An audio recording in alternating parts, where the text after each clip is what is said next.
Welcome back to Failure in Flint as we continue our coverage a year after our most recent fully in-depth visit. How much has changed?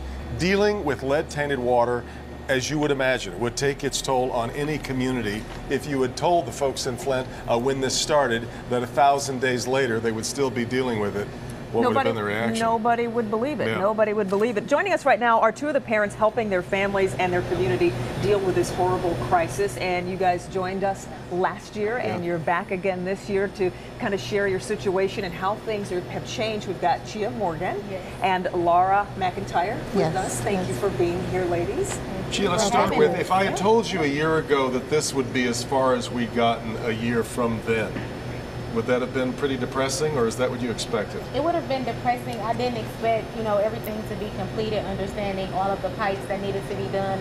But as far as day-to-day operations, I would have expected us to be going further in the right direction instead of regressing, saying that things are getting better and that we don't need this.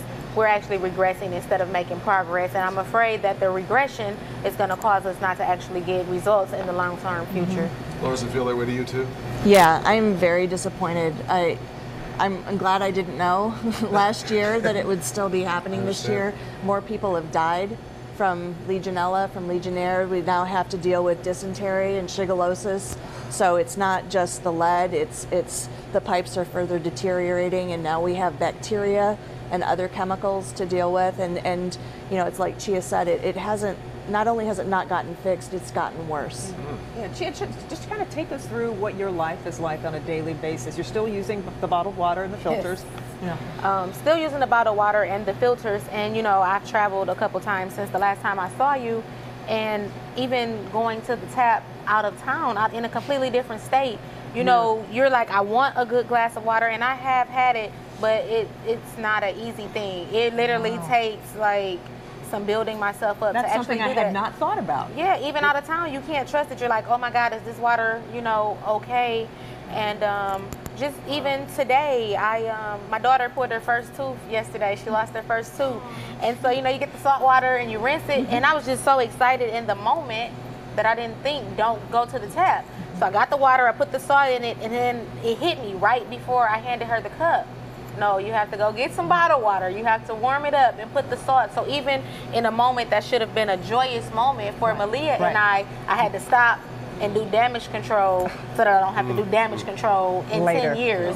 So, it's still affecting our lives, and, people want to point fingers at the mayor, the city council. The mayor and the city council do not work in Lansing. So ultimately, we need to hold our state government accountable. In fact, Laura, so we saw that some of the levels were clearing up, but then they tell you that the water bills are going to return, even though you can't drink it yet. Your reaction to that, and the reaction of your neighbors and friends? Well, the water testing, for one thing, not all homes have yet to be tested. So how can they say that the water is fine when all of the homes haven't been tested?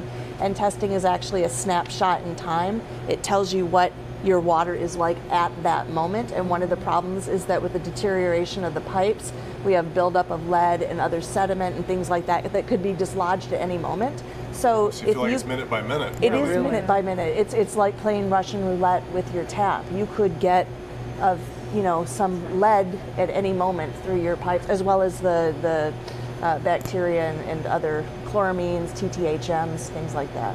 Which I guess means you're not tickled with the bills returning.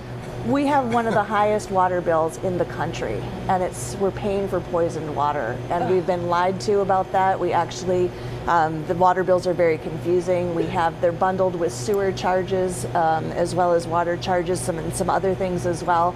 And there's a lack of transparency in terms of what actually we're paying for, because people who have abandoned their homes are still getting the same water bills from when they lived there. So there's some real distrust in terms of what we're actually getting billed for and the amounts. You two have been so important to putting a face and real lives to this for us. I'm so glad you were here. I'm still frustrated for you for your struggles, but we really appreciate it. Thank you for keeping up the fight and keeping it alive. Absolutely, we're going to keep it up too. Thank you for being with us.